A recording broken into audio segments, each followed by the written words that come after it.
Here we are with May. Sit. I just want to show you this little greeting routine that we practice with her every day.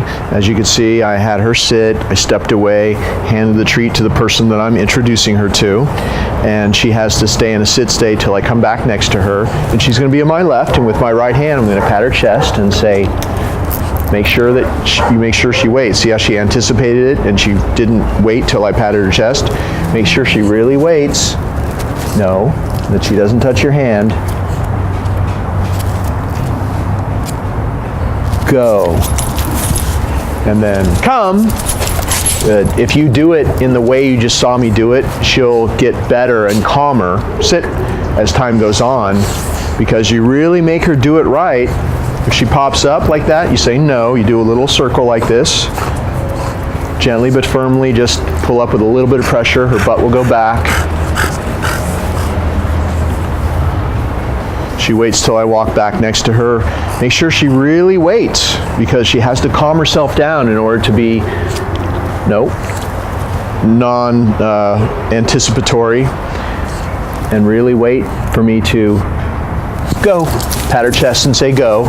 Come. Then you get to practice your recall, which is come, of course. And then see how I'm doing it? I just step into her, and she actually adjusts herself to my left. And you can even do a little left circle like this if you have to. Sit to have her pointed towards the person again. Just do it one more time. If she pops up like that, that's actually a mistake. You say no, step into her, reset her, because she kind of moved forward a little bit. So, if you set the bar really high, you're going to get such better results with her.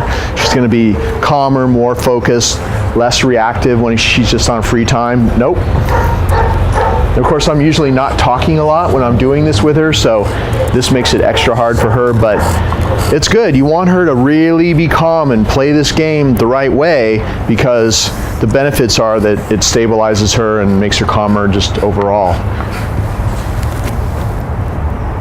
Go say hi. Come. One last one. Good. So you can do this. If you ever had an issue with people coming into your house through the front door, a lot of dogs are protective or so excited that they're obnoxious when people walk through the front door. You could bring her out and do the greeting routine in your front yard, on your sidewalk, on your driveway, and it would be so much better doing it like this, and then you all come inside together.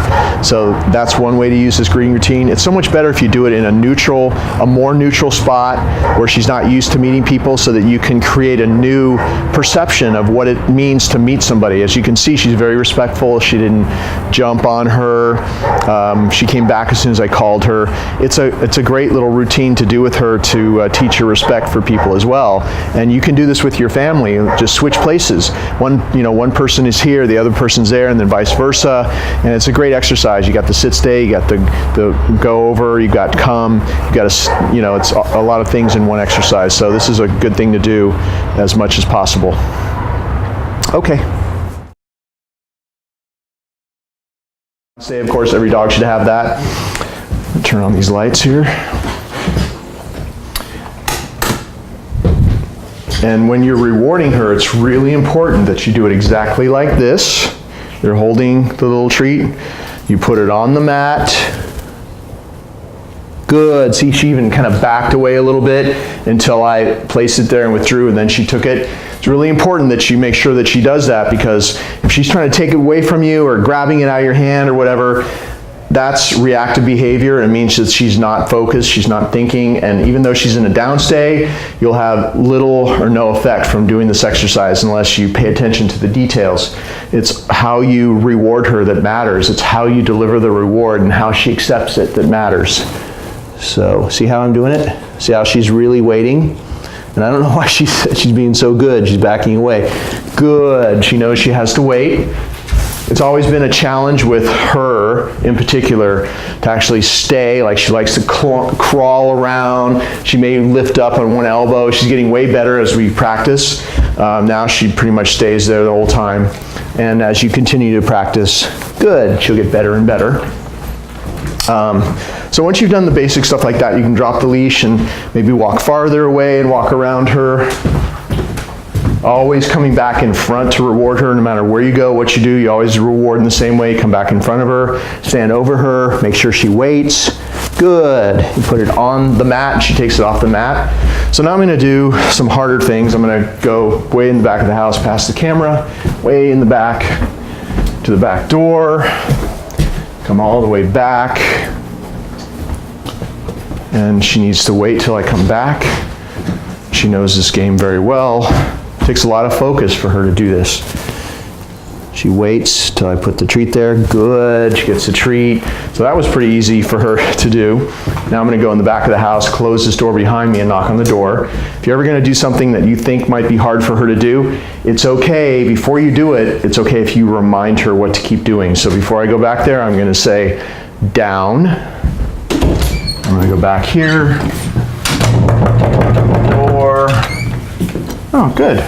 I don't know what the frog leg thing is all about, but I guess that's comfortable for her, so we won't worry about it. Good. Sometimes sitting down will trigger the dog to jump up and want to come over to you, or doing little things like that, tapping my feet, doing that. Good.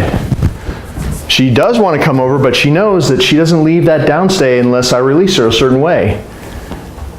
Good. I'm going to give her a double reward. Good, because she was perfect on that. Of course, if she ever gets up, no matter what you're doing, you stay calm. Let's say that she popped up when I sat down like that. You say no, take the leash. If she just stands up, all you're going to do is just step on the leash and she'll go back. And then you go back and do it again until she gets it right. If she leaves the mat, you step into her, do a little left circle, put her back, and she still might make a mistake while we're doing this, so then I can show you for real. But then you step on it and she goes back. But she's pretty solid, so it's kind of hard to have her make a mistake here, but we'll be practicing in your house and I can show you there. So the hardest thing is for her to be alone in this house, for me to leave through the front door, down, knock on the door, that's a tough one. Good. So she put up with that. Good. Big reward. If she does something exceptional like that, give her a bigger reward than usual. So now I'm going to ring the doorbell. Knock on the door. Very good. So it takes a lot of focus. Good for her to be able to do that. Let's try some other stuff. Doing this is usually pretty hard for a dog to handle. Messing with the mail flap. We'll do the doorbell again, knock on the door, everything all at once. Very good. Good, big reward for that because that was really good. So the point of this is, first of all, wherever you do this mat exercise, that part of the room or the house, that area that you do this in, starts to become the calm zone. If she practices being calm through big distractions like that in this spot, then something comes up like somebody knocking on the door, you coming home, your other dog being around her, whatever, she's more likely to stay calm longer because you practice in this spot her being calm. So wherever in your household or your yard, your house or your yard where you want her to be calm, you need to do this exercise in that spot, because when she's on free time, she's going to be calmer and less likely to have an episode, because she's going to start perceiving that area as, hey, this is the calm zone. Just like the front door, how you see me really reinforcing that sit-stay, going in and out. Now, instead of this being the crazy place where she gets all excited and she pulls you in and out, now we practice being super calm. And I always do this little 5-minute exercise. It's about 5 minutes a day. And I always do it before we go out on a walk, because now we're going to go out there and you're going to see how I take her out to the street. She'll be super calm when we get out there, and then we're going to deal with another dog on a leash, and I'll show you how good she is. But if you do this first before you go on the walk, or before you put her into a stressful situation, this little 5-minute exercise puts her in the zone and enables her to handle distractions better. So you always do this first before you go into a place where you think she might be triggered to have an episode. Okay, we have her sit. We're going out on the street, and the training starts right here on the inside of your front door.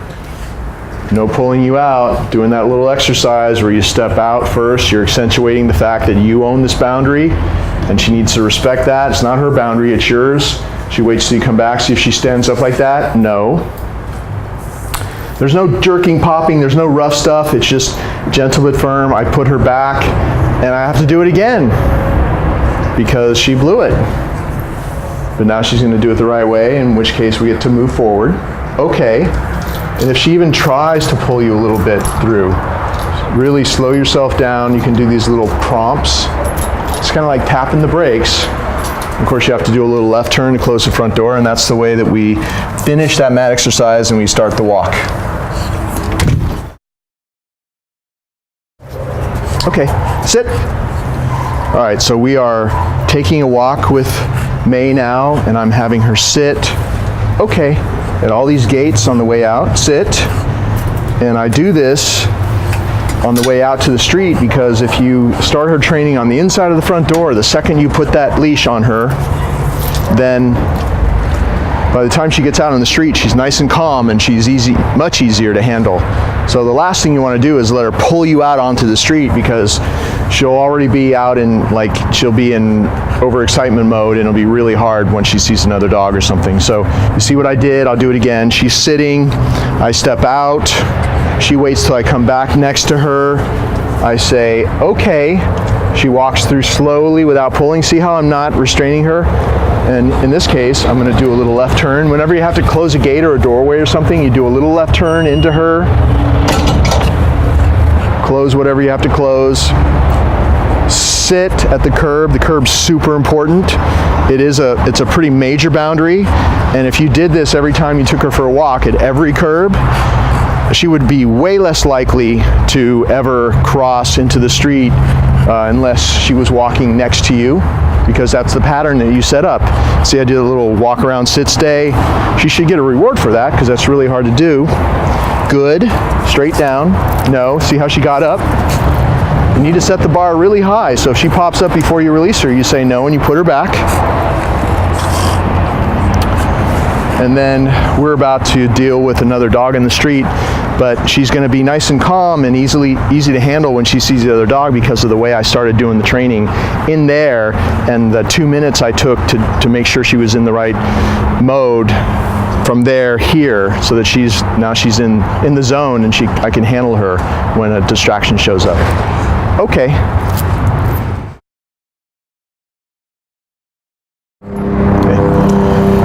We're starting our walk now, and of course May is very excited whenever we come out in the street and we go on a walk. So I'm always very careful to keep this leash loose. If she tries to pull, I can always draw her back to me just by backing away, because now she does that. I can say, come. Good.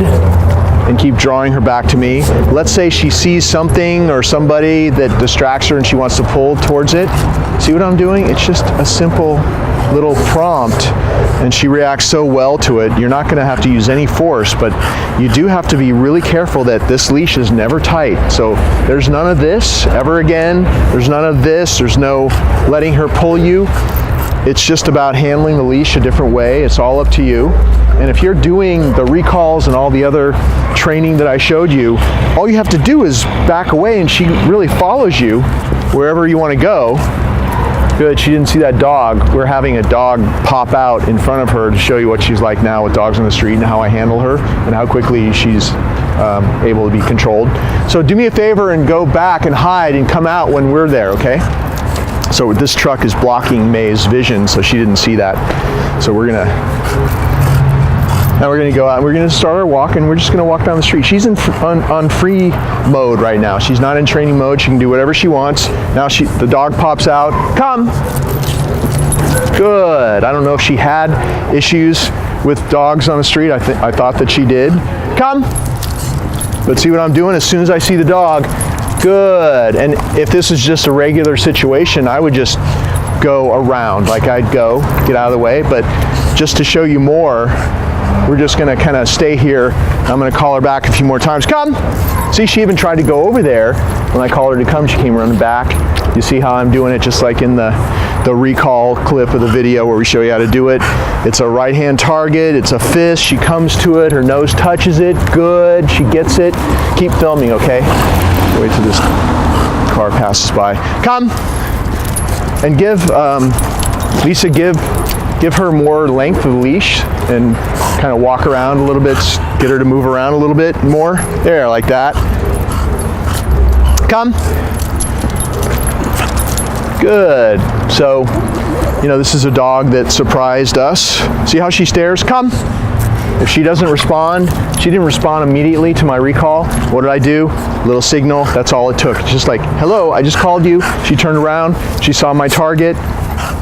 Most of the time she will just turn around no matter whether I call her or not. Good, I'm just doing that to show you how clearly you can lure her now with this fist. If you get surprised and you don't have time to grab your reward, just pretend like you have one. Come, just pretend like you have one. And she doesn't know there's nothing in there. Good. And then love her up. It still creates the same effect of getting her to turn away from a dog or whatever the distraction is and come back to you. Good. Then you can reach in and treat her when she comes to you real quick.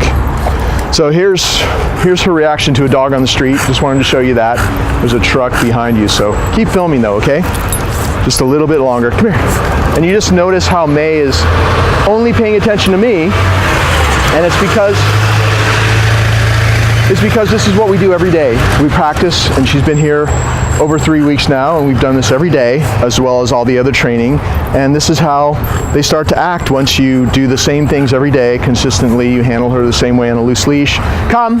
Don't allow her to stare. See how she was starting to stare at that dog? Don't allow her to stare. Call her away. Every time you do that, it gets a little bit easier and a little bit easier, and she stares at you.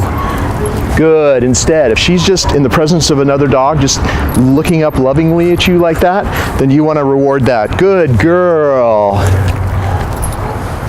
Yeah. So that's how she's acting now here on the street with another dog. Sit. We always have May sit in front of her crate, and if she doesn't sit right away, you just pull up with just a little bit of pressure and she'll go down there. Remember, you want to be gentle with her, but still firm, consistent. So she's sitting, and then we make her wait. It's a privilege to go into a crate, so she's going to want to run in there, but so just make sure that she really waits. You might have to do this a couple of times. And then with your right hand, go. Send her in. There you go. And then when she turns around, hey, silly, look. There's something in the back of the crate that she's eating right now. When she turns around, she gets a treat out of your hand, and she associates the crate with all good things. Every time that we send her in, we do the same thing. She goes in, turns around, she gets a treat. I take off her little collars. See how fast that is? And then also, right before I close the door, more treats. Close the door. That way she has a great association with any kind of interaction with us concerning the crate. Here she's been sleeping overnight in the crate every night. We hang up her little prong collar on the door, and her choke chain and her leash can just go on top or wherever you want to keep it. But throughout the day, she's in and out of the crate all day long, and it's always the same routine. It's waiting at the doorway, waiting for permission to go in, just like you saw me do it, and then having her wait until she's allowed to come out, which I'm going to show you in a second. And this in itself it's a big part of the training, because this is where we feed her, by the way. We always bring a bowl of food to her, and so if I had the food, it was time to eat, I'd have the bowl of food, I'd put it in there and close the door. The door's always closed. If you leave it open, you squander your greatest power, which is to control the boundary to her den, because dogs are naturally den animals. So she now perceives this as her little bedroom, because that's where all good things happen. Treats and bones and chewies, and she gets fed in there. She's got a nice comfortable blanket in there. Anything else, a toy or something she's really crazy about, can go in there too. So it's not a punishment place. It's a place that, because of the way we've handled her in her crate, she perceives it as a great place, and it's a way to manage her so that she's happy if you need to manage her. It's always a place she can go when you travel, or if you need to give your other dog some time away from her. She can go in a crate for a few hours, and you can give extra time to your other dog. And this crate would be like in a back bedroom or someplace like that. So when you're going to take her out, because whenever I take her out, I always double up the collars. The choke chain is going to go first, and the way I do that is I just, at first especially, just put my hand through with a little piece of Natural Balance. She's munching on that little piece, and I just slide that choke chain over her head. And of course, the choke chain is not for training. That would be really like 1950s dog training, the choking and all that kind of stuff, strangling. It's really bad for her throat. But it is for safety, and it's always hanging loose. This little prong collar, as scary as it may look, is completely safe. You see me using it throughout the videos, and she's not injured, and you know it has to be used in a gentle way, of course, but this is attached to the leash, and then when you put this on, you just double up on the choke chain, and if this ever comes off out on the street, then the choke chain comes into play and you don't lose her. So that's why we use the choke chain. Of course, the choke chain has to be a little bit longer than the prong collar because this has to take the pressure of the leash, so the choke chain's always loose. So that's why we use the choke chain. And these little prong collars do come off sometimes. So I would really advise you keep doing this little routine. Even if it just happens twice a year, you'll be really happy that you're doubling up. So see how easy it is? After you do it a little while, you don't have to look, you just do it by feel. She's all hooked up. And see how she's waiting at the boundary? And she gets a reward. Good, if she waits like that. If she were to try to come out, I'd say no, and I'd give it a little close like that. But when she waits, it's good. And we've been doing this since she got here, so she knows this whole exercise. Once you have the leash on her, you can even stand up like this. No. So if she comes out, put her back. And I miss my cue to go like that. But if she stays in there, she gets a reward. Good. And this is a little exercise I do with them. She just lost focus. She's a little bit excited right now. So she gets rewards for waiting. She tries to come out early. I just put her back and say no and give this a little slam. It's just another way to give her more structure in her life and have her perceive you as more of the boss, which means she's more likely to behave in your presence as well, and just be and generally in your environment, your whole household. So this is the only way she'll come out. Okay. And then you get to do another little left circle, left turn, to come back. Always keep this closed, because if she can go in and out on her own, then you squander your greatest power of the crate, which is to control that boundary. Okay, then we're gonna go outside. Always sit, of course, at the doorway. Always, of course, waiting. She pops up, no. Usually she'll put herself back like that. She waits till you come back next to her. Okay, she comes out with you on the outside. Sit. And then you release her to be free from this sit-stay outside. Go.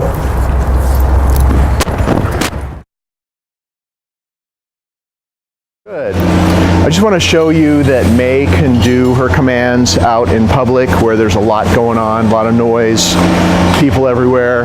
You know, not that you're going to actually do this, but just to show you how much we practice with her and that she could actually hold a sit-stay and a down-stay out in a place where there's a lot going on. You can show there, just kind of pan over there, and pan over there, and just show this is a, you know, Home Depot where there's, you probably see that's Amtrak, you probably see that passing by. Good. And I'm just practicing her sit-stay.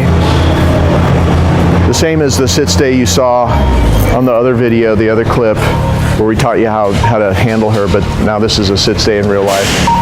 And you know, it's taken a long time to build up this kind of focus in her, but this is great. This is great practice for her to do this if you ever have the chance to practice her training. Good, out in a real life situation in you know, a real busy place like this. But just to show you that she can do it. Okay, and now we're going to do a little downstay for you. Show you both of the major commands that we're doing with her. So, down. There you go. She saw somebody coming. There's a bunch of people walking around now, so that kind of distracted her. And we got a bunch of stuff coming past, so you'll see that come past. So she's in a downstay right now. I'm going to reward her for staying there. Good. Good. Good. And of course the people stopped right there. Good.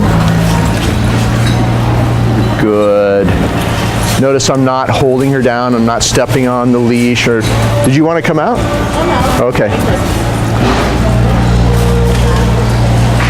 She's very excited. She loves people, as you know. We got people everywhere, but she knows she's in a downstay and she's supposed to stay there. And there's a small person right here. Can you show them? Just pan to your right there, watching us. And she tends to get a little bit more excited when there are some little kids around. Good. So it's good practice for her. So we just wanted to do this little session out in public to show you what she's capable of doing if you ever want to go this far with her. And every time you do a little something like this, she gets better and better, of course. And it enables her to handle other stressful occurrences in her life, because it takes a lot of focus to stay focused on me and do her commands when all this is going on around her.